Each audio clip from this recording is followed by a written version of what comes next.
In 2018, we got the Vault 76 resident.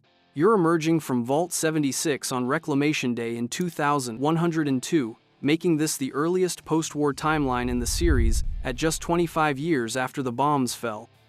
Vault 76 was a control vault, filled with America's brightest minds, and your job is to explore, reclaim, and rebuild Appalachia while following the Overseer's trail and solving the mystery of the scorched plague that killed most survivors.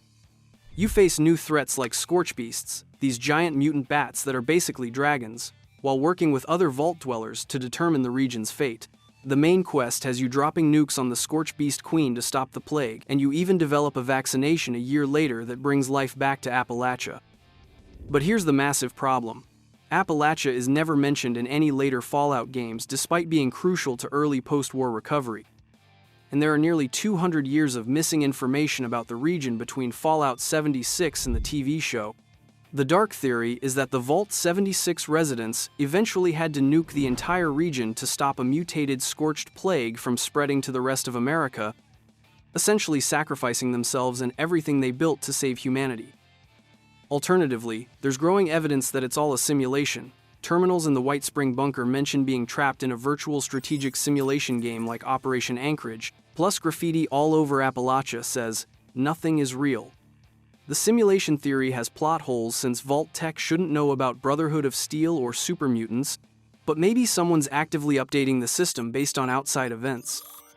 The Vault 76 resident represents Fallout's first multiplayer protagonist, but their ultimate fate is either heroic sacrifice or complete digital illusion. But if you thought mysterious fates were confusing, wait until you meet the one protagonist whose entire life story we actually know. In 1997, we got our first Fallout hero, the Vault Dweller. You're just some 19-year-old living in Vault 13 when the water purification chip breaks and suddenly you're humanity's last hope. The Overseer basically kicks you out into the wasteland of Southern California and says, "Good luck, don't die," while you're tasked with saving everyone from dying of thirst in 150 days. Your journey starts simple but gets wild when you discover the Master, this grotesque blob of flesh who wants to turn everyone into super mutants using the forced evolutionary virus because regular humans are apparently too weak. You can recruit companions like Dogmeat and Ian, find legendary gear like power armor, and your choices actually matter with multiple endings that reflect what you did. The crazy part is you get exiled at the end even after saving everyone because the Overseer can't trust what you've become.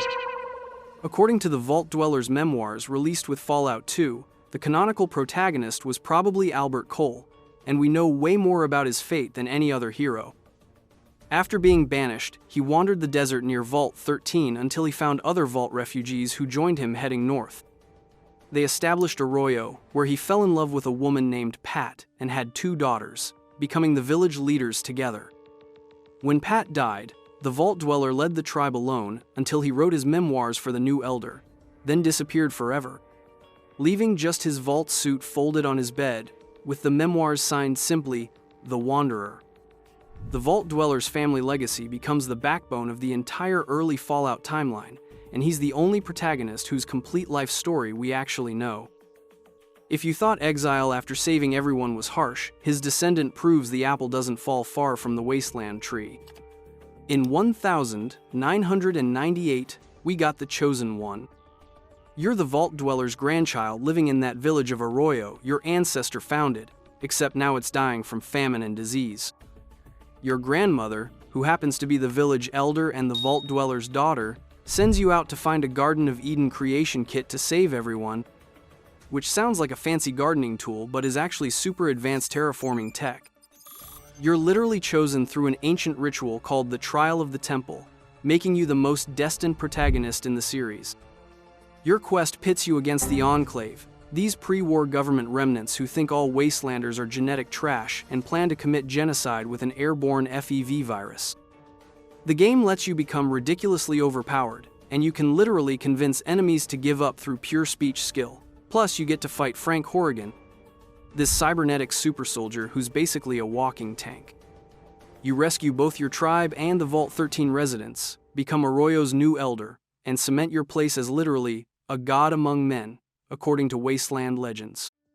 But here's where it gets interesting. In New Reno, the Chosen One canonically had a kid with either John Bishop's wife or daughter, and that son eventually took over the Bishop crime family at age 13 and died at 73, never knowing his real father.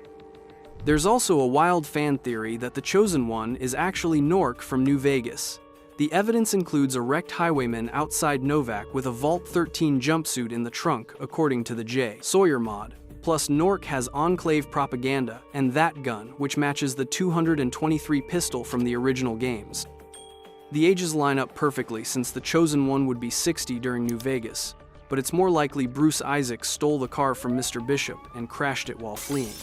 The Chosen One proves that good genes and tribal training make for unstoppable heroes, but his ultimate fate remains mysterious despite all the evidence. But if you thought being a literal god among men was impressive, the next hero traded individual power for military might. In 2001, we got the Warrior. You're a Brotherhood of Steel recruit leading squads through the Midwest, establishing new Brotherhood chapters and fighting everything from super mutants to rogue AIs.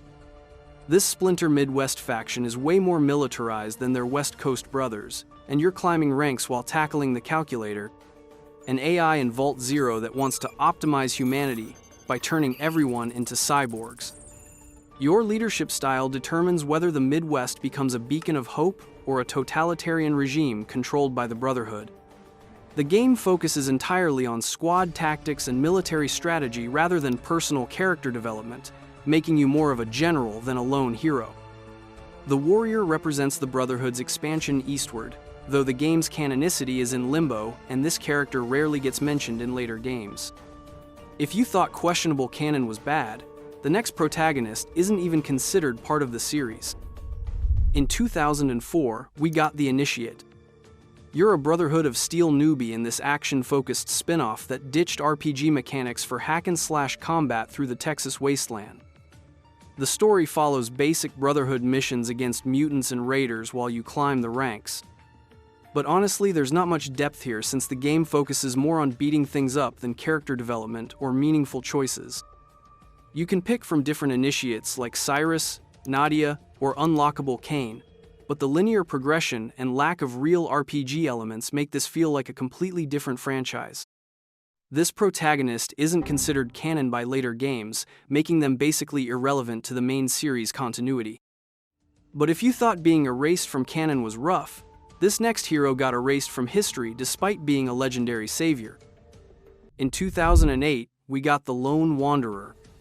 You're actually born outside Vault 101 at the Jefferson Memorial on July 13, 2258, to scientists James and Catherine. But your mom dies in childbirth, so your dad retreats with you into the vault for safety. The canonical Lone Wanderer is probably named Albert as a tribute to the original Vault dweller, likely male based on post-game media, and technically mixed race since Catherine was African American and James was Caucasian. When your dad suddenly disappears from Vault 101 in 2277 to continue Project Purity, the Overseer freaks out and kicks you into the Capitol Wasteland that used to be Washington, D.C. You don't destroy Megaton and help Moira Brown write the Wasteland Survival Guide, but Sheriff Sims dies because you reported Burke to him, leading to a gunfight where Burke shoots Sims in the back. Your search for James uncovers his wildly ambitious plan to clean the Potomac River, but the Enclave shows up again with their usual kill-all-mutants agenda. You join the Brotherhood of Steel, rise to Knight rank super quickly, blow up Raven Rock, activate Project Purity, and destroy the remaining Enclave at Adams Air Force Base. Then something weird happens. The Lone Wanderer completely vanishes from history. Despite being a legendary Brotherhood hero who saved the Capitol Wasteland, no one in Fallout 4 mentions him at all, not even the Brotherhood who should worship this guy. This suggests Elder Maxon's Brotherhood deliberately erased him from their records after he disagreed with their direction following Elder Lion's death and abandoned the chapter. The wildest theory is that the Lone Wanderer became Deacon from the railroad. Here's the evidence. Deacon is a compulsive liar whose real name isn't Deacon. He's had multiple facial reconstruction surgeries. He references the Capitol Wasteland constantly. And the Lone Wanderer had access to Dr. Pinkerton's facial reconstruction in Rivet City. The theory goes that Sarah Lyons was replaced by a synth, the lone wanderer fell in love and married her, but Arthur Maxon discovered the truth and had her assassinated because he had a crush on Sarah and felt betrayed. The lone wanderer killed the Brotherhood members who betrayed them, got facial reconstruction surgery, and joined the railroad as deacon to honor his synth wife. His name means a religious figure below a priest, referencing all the biblical stuff in Fallout 3, and his University Point Death Clause story is fake since there's no evidence they ever existed. The lone wanderer brought Fallout into the modern era, but mysteriously vanished from canon, making his true fate one of the series' biggest mysteries. But the next protagonist was even more mysterious. In 2010, we got the Courier. You're a mysterious delivery person who gets shot in the head by Benny over a platinum poker chip, which is honestly the most Vegas way to start a revenge story. After getting patched up by Doc Mitchell and Goodsprings, you hunt down Benny and get tangled in the massive power struggle between the NCR, Caesar's Legion, and Mr. Plus, House over control of New Vegas and Hoover Dam. Your background is intentionally left completely blank so you can roleplay however you want. But the DLC Lonesome Road reveals you accidentally caused the destruction of a place called the Divide by delivering a package that triggered nuclear missiles. You can become a kingmaker supporting any of 4 major factions, forge an independent New Vegas, or even convince the final boss to commit suicide through pure charisma, making this the most flexible protagonist story in the series. Based on the Fallout TV show introducing Mr. House as still alive, the canon ending was probably siding with House for several reasons. First, why introduce him in the show if he died in the game? Second, the Courier likely just wanted to complete their job and get paid rather than having revolutionary political visions. Third, keeping House alive makes narrative sense since he's such an interesting character. After the Battle of Hoover Dam, the Courier went to watch over Big Empty, keeping its dangerous pre-war discoveries safe until humanity needs them. The Courier is the most open-ended protagonist in RPG history, defined entirely by their actions rather than their identity, and they become a guardian of humanity's most dangerous technology. Things got way more personal with the Sole Survivor. In 2015, we got the Sole Survivor. You're living the American dream in Sanctuary Hills as either Nate, a decorated Anchorage War veteran from the 2nd Battalion, 108th Infantry Regiment, or Nora, a trained lawyer, with your spouse and baby son Sean until the bombs drop on October 23, 2077. You escape to Vault 111 thinking you're safe, but Vault Tech cryogenically freezes your whole family without telling you. Years later, you wake up just long enough to watch strangers murder your spouse and kidnap Sean before being frozen again. Then finally wake up for good in 2287, over 200 years later. Your quest to find Sean leads you through the Commonwealth's conflicts between the Institute, Brotherhood of Steel, Railroad, and Minutemen, with the massive plot twist being that your son grew up to become the Institute's leader and is now an old man dying of cancer. The canon Sole Survivor is probably Nate since a war veteran makes way more sense for surviving raid roaches and wasteland combat than a lawyer. Based on the Fallout TV show confirming the Brotherhood's Pridwin arrives on the West Coast and the Commonwealth Brotherhood is still active. The canon ending was either siding with the Brotherhood or the Minutemen, since those are the only endings where the Pridwin doesn't get destroyed. The Brotherhood ending seems more likely because they repair Liberty Prime to assault the Institute, and Liberty Prime was probably disassembled and shipped west on the Pridwin to help re-establish Brotherhood dominance. How poetic would it be if Mr. House's company's greatest invention led the assault on his enemies? Alternatively, the Sole Survivor might have helped the Brotherhood rebuild Liberty Prime but ultimately sided with the Minutemen, making him both a paladin and general. Either way, both endings achieve the same result: the Institute and Railroad are gone, synths become irrelevant, and the Brotherhood maintains their presence.